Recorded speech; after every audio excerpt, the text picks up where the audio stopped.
thina sibuye senze ubunye kuye kodwa yena nje umile njalo engena ngisho uNkulunkulu wethu muhle thina njengoba sina mawusindisiwe mawungasindiswa ilithuba Jesu asinakho okunye kwafika la omunye umhlobo wami wangasekhaya nezinto ezimhluphayo wathi ngezinto ezimncenzayo ziyamnufula angiboni ukuthi nemnufulayo ithi udabulana usuku asemini yenza nufula komzimba uthi na ngiselithi asokusambe sekwenziwe ukuthi khona ingozi abeyihamba asokusamba ungawashela uma efika la uma sesibuyele ekhaya sibona naso asithi yazi ufike kwangcono nazo lezi zinto ezikhulumisana naye zibinyelayo zishike zathola umela uthi wazizwa ukuthi ziphezu kwela zingene asithi mina ke ngazi ukuthi ngizisaba abantu zisaba uJesu ngokuthini ngoba uthi mase sekhaya kwazi bafuthi ukuthi uyabona ukuthi inkinga ilaphi kusho ukuthi inkinga enkulu ikuwe ifuna wena ukubona uzozinikela uJesu abeselisana nalezi zinto obhekana nazo ngoba uma zifika la zifike zifeyile ngokuthi manje zifika amandla kaNkulunkulu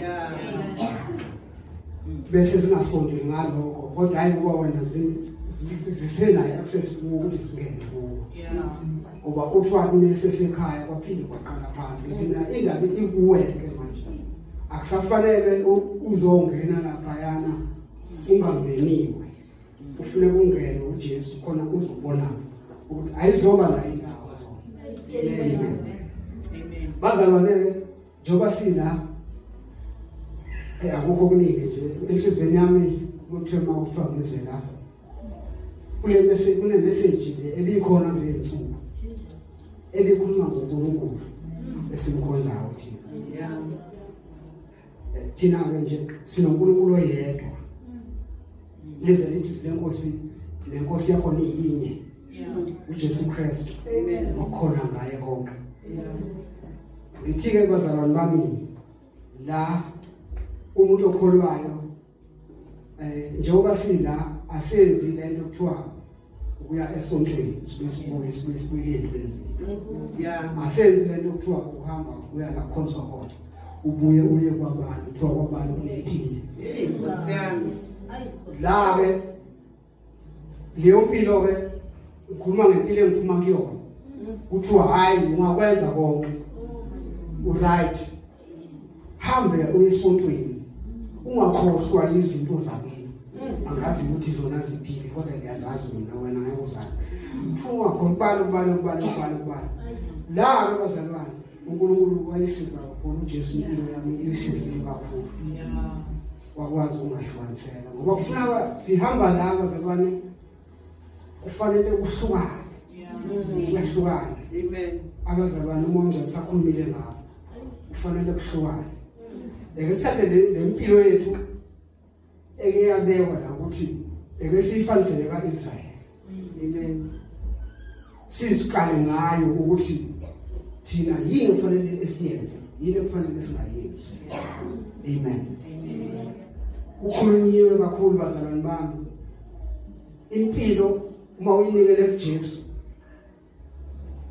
isibishwanisile amen asikusho lokho kugcwale isibishwanisile iyahlukana indaba kaJesu nokwenza okunye ufana namafutha uma ufaka emanzini kuhlale kuhlukene yabona kuhlangana amen noma wathi akuhlanganisa noma wathi uyawashisisa amanzi ashisayo nawabile uhlangana kwasesikhathi kodwa ubona lamanzi awekhona nje awacubile kahle kudla ekhona khona umoya ukantiza into enhloko kodwa usikhona amafutha amanzi anamafutha lempilo ke thina singabazalwane uNkulunkulu akayifuni ufuna impilo nje yokuthi siyakholwa yonke into siyethembeke yena kuyona ngoba ngisho nangamali sisenza yena nange ngalisethu uNkulunkulu phambili akukho la thina sizethemba khona akukho la sithi sokwesiphezukele khona asinabo abanye uNkulunkulu yabona izwe lenkosi bazalwane bami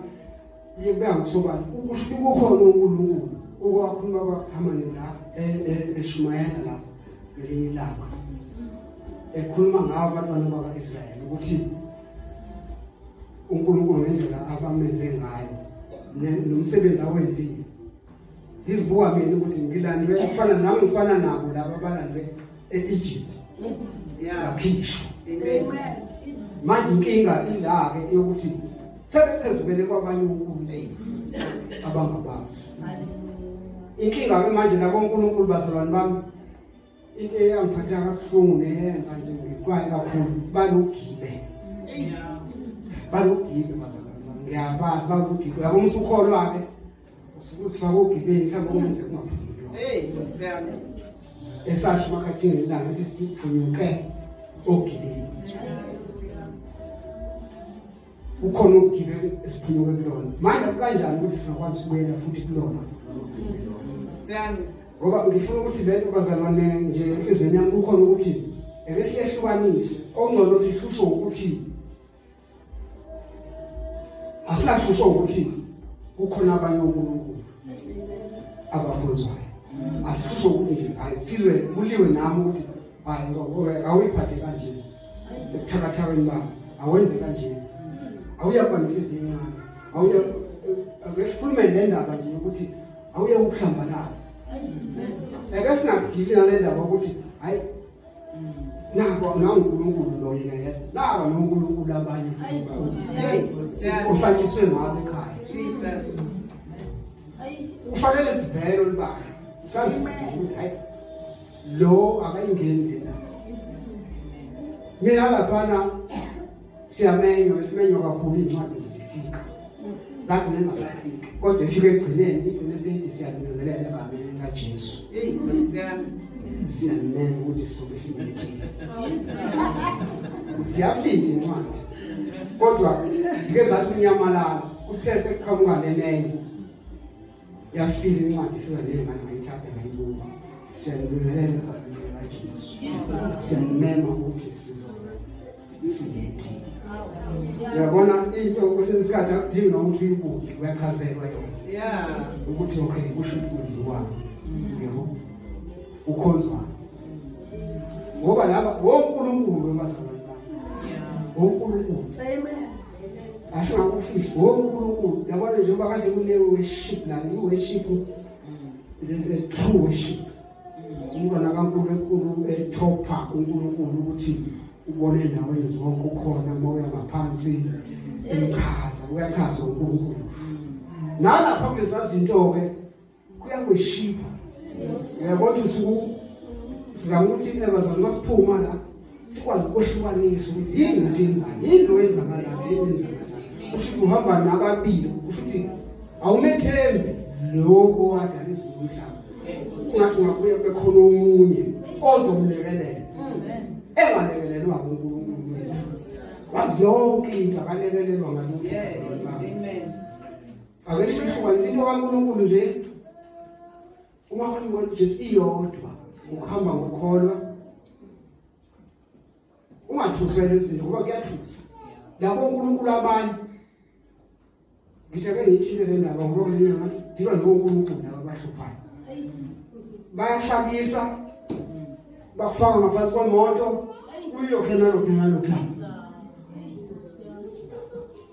kusho nje abathetheleli uNkulunkulu nje abenza kahle ukuthi ufe awukunikeza chance akafani noNkulunkulu esimkhonzayo lento sikhuluma ngiyitho ekhaya ngithi mina hayi masila basokhuluma on platform yethu thina bazalwane amen afana basethendeni nawe mawula ngaphakathi usanaleyo nkinga ukhona uJesu uzokusiza impilo yakho asizokwazi ungayikhuluma le ndaba ngoba sifuna ukuthi uNkulunkulu asipule ngokuphelele siphelele kuyena ongcono siphuke sigugiswa ezinye izinto hayi sigugiswa ukuthi kukhona abanye isibesi bakhona sithandaze kuwo kusebuthandazo bazalwane kuyathandaza kusuke kuthandazwa asikuvume lokho le nkonzo kusuke kuthandazwa ngoba khona into eyishiwoyo yathoshwa nakho ngoba uNkulunkulu yathoba manje kusuke uzibuze ukuthi uzofika uthophe noNkulunkulu uphinde uzothoba uyabona ukuthi ke lapho ke ayisahamba endlela seniyaqabana awuqabani nabazalwane ngoba indaba yokukholwa awuzoyenzela ukuthi ngoba sina isemakhaya indaba isendleleni isela sikhona angisho ukuthi mina abazalwane abaphuma emakhaya labahleli kubona lapho nje bakhona amen ezenziwayo ezingamdumisa uNkulunkulu hlala udumisa uNkulunkulu uzokubonisa lapho ukuthi kuphi awuhambi yini usiphi isimo noNkulunkulu irelationship yakho ukuxhumana kwakho noNkulunkulu kanjani makwenzeka izinto amen ngizocela besivule iBhayibheli ngoba ngifisa ukuthi nje sazi ukuthi uNkulunkulu esimkhonza ukuthi uhlukanisile kuphela awuvulele kumaKorinte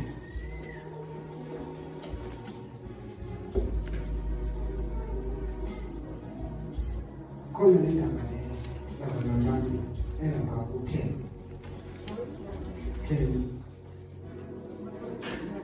let's ungakhozi isithombe umaKorinte ukuqala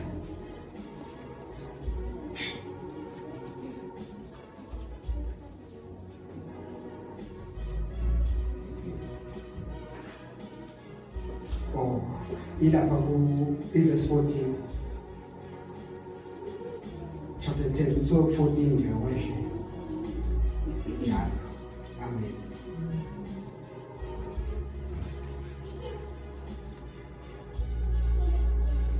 base Korinte boqala chapter 10 uqala verse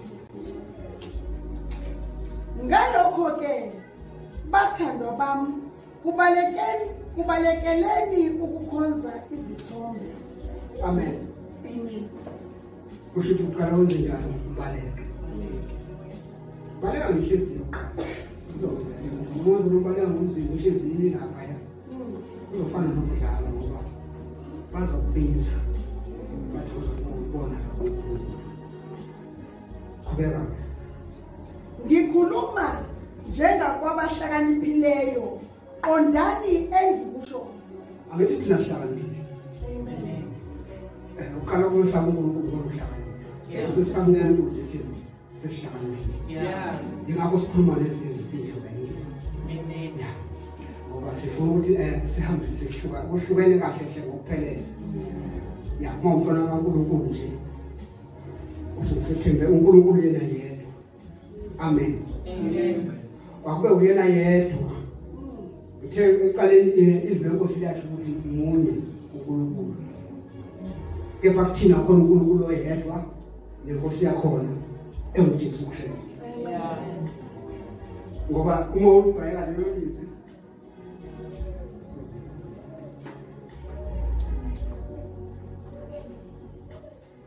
lithi izwi lenkosi nakuba kukhona uNkulunkulu uyabona ukuthi bakhona singalinge sithi abekho bakhona noma besehlabeni noma besezulu bayabalwa lithi kepha kuthina ukhona uNkulunkulu munye nenkosi yakhona enguJesu Kristu amen ngisikhuluma abantu abahlakaniphile asebenoJesu abazoyizwa kahle yinye inkosi yakhona uJesu Kristu lize lithi sikhona ngaye awukho inkosi yami awukho ngokunye ugadwe wena uKristu Jesu nokudala umuhambo usekhaya awugadiwe womunye uNkulunkulu uyamazi uNkulunkulu wakhe shokile amen awukhube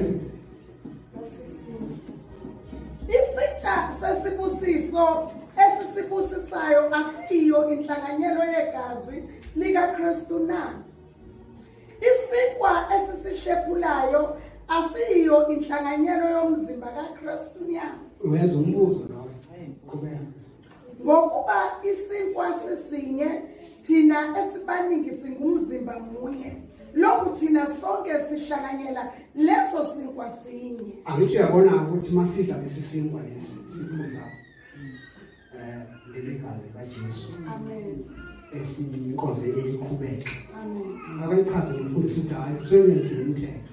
Amen. Akuyona lento le esasiyenza lapho ukwenza khona. Uyayazi ukwenza awenza khona. Uyayazi baba Ntshongweni. Lokwenziwa.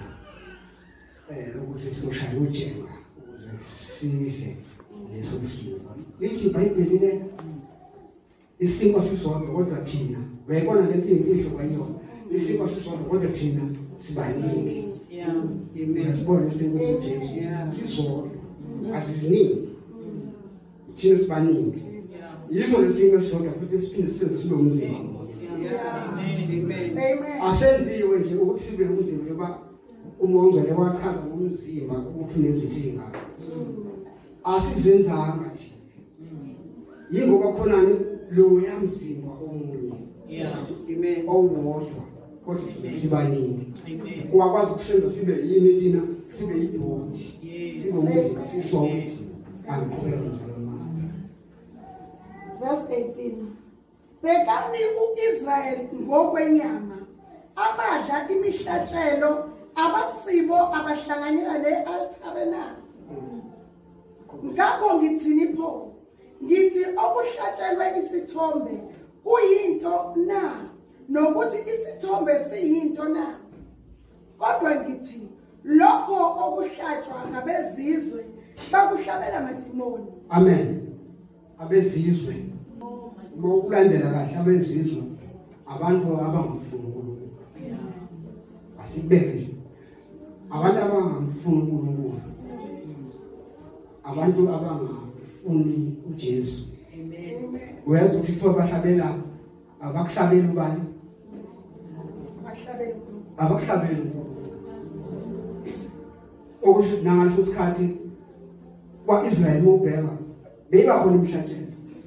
Bezama kanjani ukuthi bekhona bahlabela uNkulunkulu. Kodwa bebe mawulandela kahle indaba kaIsrael sibuka nathina benehlupha. Nakho nje bekuthiwa kuhlatshelwa uNkulunkulu kodwa bobike bashintshe. Uma ufunda indaba yamaholi isikhathi esiningi khona nje la ijalo khona ukuthi benze ububi phambi kwaNkulunkulu. Babuye bashintshe bawuhlabela abantu. Yini bangahlabeli nalo? Uzokhona ungababa. Khona ungamethembi. Amen. Bayashintsha njalo isikhathi. Leyo kinga ke njengamanje sisiphula thina ukuthi ingasihluphi. Ngoba sipendiwe ngamnyango la ugibela ithuli lulinde ukukha. Bawubekile abantu. Angosi yami baphulekele. Ngenzeka lapho baphulule. Bawubekile abantu. Abebekhonza inkosi. Asazi badedelile nabededelile khona. Bawubeka. Bambona uNkulunkulu osithwala isikhathi eside kangako. Ayikholele. Sengathi ngaya kwabanye uNkulunkulu. Uyayibona ke indaba yomuntu iyahlupha. Imsinda uNkulunkulu akanjani. Ufuna impilo yakho umuntu umzalwane ube uyena yena. Noma ngabe uyakhula. Noma ngabe sekuphileni noma sakujabuleni. Ujabula phambi kwaNkulunkulu. Ayikho into efanele ukuthi uyibone ngathi uNkulunkulu akakwazi ukuyenza. Noma ngabe ufuna umuntu ngoba kuzokufa umuntu namhlanje, umuntu nakusasa, ufuna umuntu ongakusasa. Kodwa uNkulunkulu usengashintshile. Amen. Ngoba labantu banoNkulunkulu babe bazohlebela badala wentombazana. Wenzani? Uyasukule ngoba uphuswa ngalezo zinto nawe. Kodwa mawungagxilile ngokuphila kubalulekile. Uyathuka nawe ngempela ucabanga ukwenza ngendlela. Ake ngiyenze indaba isho. Yiwuke le. Kubeka. Kodwa ngithi lokho okuhlatshwa ngabezizwe bakuhlabela amademoni. Kabakuhlabela uNkulunkulu. Kepha ngithanda ukuba nibe nenhlanganyelo namademoni. Ningesiphuze isitsha senkosi kanye nesitsha samademoni. Ningehlanganyele itafula lenkosi kanye netafula lamademoni. Kumbe siyayivusela inkosi ulaka na? kanti sinamandla kunayo na. Yes. Sinamandla kuNkosi. Asinawo amandla. Masidla nabazalwane. Sikhumbula inkosi yethu Jesu Kristu. Owasifela isiphambanelo. Siwenze umthetho. Inhlanganyelo yethu isekutheni uJesu umsebenzi awenzayo. Okusho ukuthi mawuhlanganyele ngisangazi ngoba kuyinto nakulona. Ukuhlanganyela esinkweni lesi nengaze kaJesu. Ayikho into zokuhlanganyela lokho. Iyahlukanisa inkolo ukuhamba noJesu kuyahlukanisa. Kufuneka kube khona ukuhlukana kwezinto. Amen. Kufuneka uzazi ukuthi uma uya lapha yini oyenzayo ube ne-understanding ephelele ukuthi uma khona okwenzayo ongekho right maqondana nale nkonzo esuke yenziwa awuxabani nokwakuthamane awuxabani nomamthamane awuxabani nokumakhatha awuxabani nokuya umzalwane ngiyaqabana-ke noNkulunkulu lithi lenkosi seyivusela ulaka sinamandla ungabona sezibahlela kanti ulaka uNkulunkulu imcasulile lento uthe wena uyamthanda usuyashintsha futhi. Amen. Ya noma sidlala sesimo wasiphuzayo sikhumbula wenkosi. Amen. Ngithanda abazalwane uNkulunkulu asihlukanisele loludaba. Yonke into esiyenzayo thina singabazalwane abathethelwe izona. Amen. Sibhekise nje uNkulunkulu kuyona yonke into. Akukho la sokuye sithi sisawuxoboza khona ngoba izinto sihlukanise ngisho emzimbeni yethu asigokele njina akho makusekhona umdala uze ngaphambili uyathakho bayabiza abazalwane wemukela uJesu uzongisiza impilo yakho ngoba sibanjwe lapho yingakho ngithi ufuna kasike ekule lo uNkulunkulu qala. Amen. Sesiqhubeka sithi bani ngakwahle awukwazi ukuba nolaka awukwazi ukwenza awukwazi awuye uthola ngoba manje ubiza labo uNkulunkulu bawe basondele.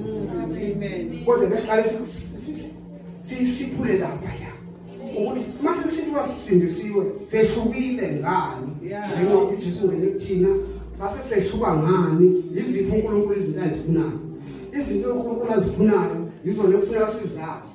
Nawe mntwana kaNkulunkulu asanda uNkulunkulu uyisiza impilo yakho funeka uzazi indaba uNkulunkulu afuna ukuzenzeka empilweni yakho. Izinto okufanele uzihambe iziphi into okufanele ungayenzi yona uyiphi ucela uMongcwele akumbulele. Amen. Asihlanganise. Njengoba ngisashilo ngathi inkosi sivusela ulaka sinamandla enayo. Nkosi yami. Ngoba kushithi nabanye banawo ama-altar. Hayi akhona siwashiye khona endaweni besizwa nasendaweni besibonza kuzona kuthiwa hamba kodwa okukhuluphaka okhomba ukuthi walo uNkulunkulu abamthembi abafani nathi abamthembi uNkulunkulu. Lithi nje inkosi sivusela ulaka sinamandla phezulu kunabo. Funa wazi ukuthi into eyenzayo uma ngabe biyiwa noma sesizwe noma ngabe kuphi okwenziwa isandla awuvuseli ophambi kwakho ulaka uvusela uNkulunkulu. Yingakho izwi lenkosi kule ncwadi besikade sifundiswa ngayo ngeSefeso ngoba ngihambe ukukhakha abantwana bakwaIsrayeli njalo babuye benza okubi kusho ukubi babuye benza okubi bakhonza abanye uNkulunkulu. uNkulunkulu wabavusela abakwaMidiyani njalo bahamba bona noNkulunkulu babuye benza okubi. Ikakhulukazi ngokuthi uyabheka kule into embi kakhulu ukuthi bashiye bani uNkulunkulu banamathele kwabanye uNkulunkulu. Uyayibona-ke na asibekuleyo ngoba labo uNkulunkulu laba kunezinto zakhona futhi ezamaqiniso bazalwane bami ezibukeka ngathi zamaqiniso uzwa ngoba sekushiwo ukuthi yenze njani. Kwa Israel baxwayisiwe kakhulu ngale ukuthi uma uvuka nje umuntu noma umzazana uzosho isibonakaliso nale uzosho isibonakaliso bese lo nto iyenzeka ngempela bazokutshela abantu emnyama bathi le nto ishilo ikhona ukwazi ukuthi ikhona bese likhona izwi lenkosi lithi kodwa wena ukulandela leyo into angeke uzilandele leyo into uma sethena asilandele ngoba isikhathi esiningi yonke into noNkulunkulu wakhona bese bechilo leyo nto bese bethi asilandele abanye uNkulunkulu. Amen. Uyabona seKristu lapha lapha iqiniso liyakhulunywa bazalwane ngoba ngisho nalapha ezenzweni likhona iqiniso ekhuluma iqiniso lokuthi laba bantu bayizinqeko zikaNkulunkulu ezinomezela ophezulu lalela umoya okusho ngawo. Amen. Kuyasiza ke lokho. Amen. Bakhuluma iqiniso abantu bangakulapho uNkulunkulu kodwa ekugcineni kuthiwa sezolandela labo uNkulunkulu abakhulumele iqiniso ngamala awuzolandela uzosizwa umuntu okufuza hamba ekhaya njengamanje uNkulunkulu ayisize impilo yakho kakhulu wazi ukuthi njengoba usumntwana kaNkulunkulu asihwanisile la endlini kuphela siyaxoxa lana ngoba kuyindawo le esikwazi ukuthi kube khona ufakhaya nokuvuselelana ekhaya umntwana kaNkulunkulu usindisiwe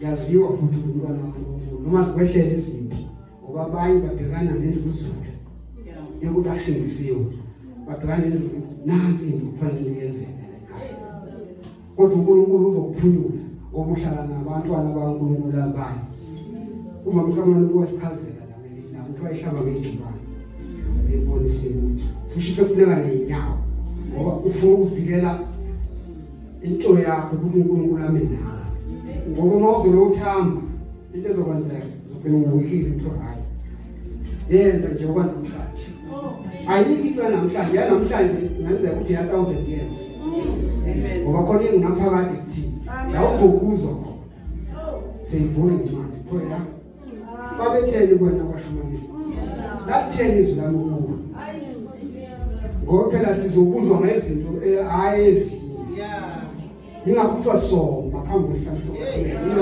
uzolanda ngakade kwenza emzimbeni noma ngabe kubi Jesu cema mthamana phambili izwi lisandla sakhe simthinta izwi lakhe likhuluma sengiyakholwa futhi ngiyazi impilo yami ayisoze ifane izwi lisandla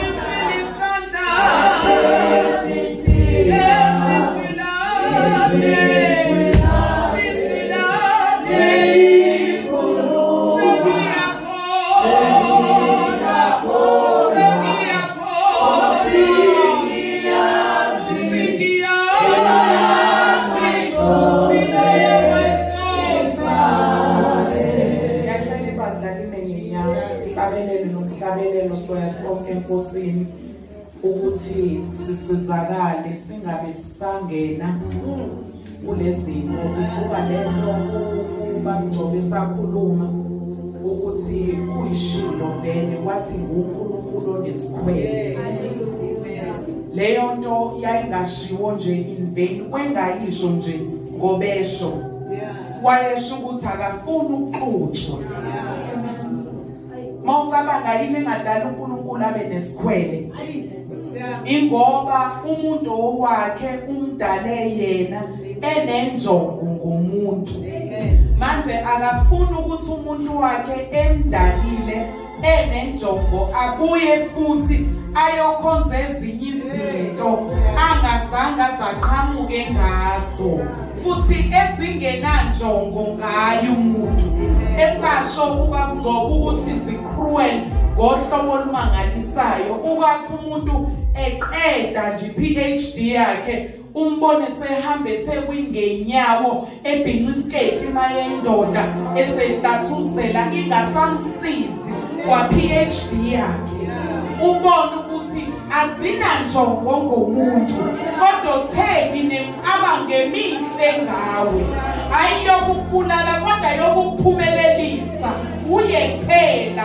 wathi ngakwazi ungakabi khona useyihlule ngakwazi ngakuhlunga wena hayibo yena unenjongo ngathi uyena esimelo ukumkhonza yena yedwa futhi singofakazi ukuthi konke sinakho sikuthole kuye masibele kumntwana simbuyisela kuye akhula kwakhe simnikeze yena sithi Nkosi mkhulise lo mntwana ngoba simthathe kuwe haleluya siyabonga izwi lenkosi soya sonke Nkosini sithi Nkosi namhlanje siphunyukile Nkosi ogibeni lomcubi asingabe sabuyela haleluya izwi lisanda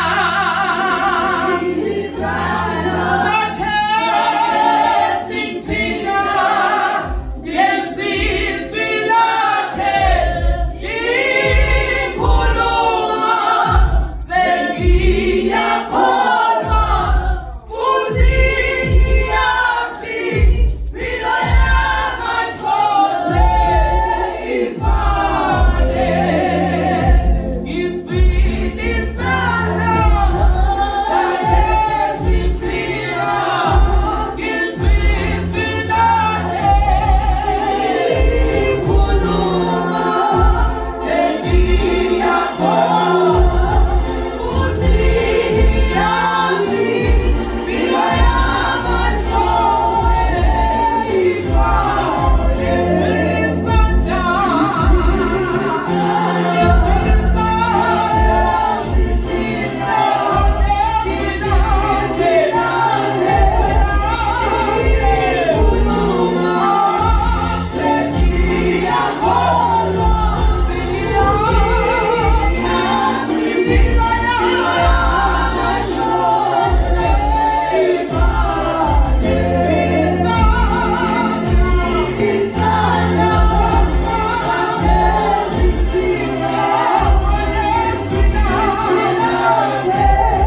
Ntshongweni siyalo khona abangayikokhonza abathi siyazi ukuthi singabazalwane kodwa abanje ngokuthi sizokuthengela idrink yakho engazoya lapha yana sizokuphekela ukudla kwakho ongazoya lapha abanye baze bazokuthengela iKentucky ukuze ungadli ukudla kona okuphekwe lana ungadli izalwane ungadli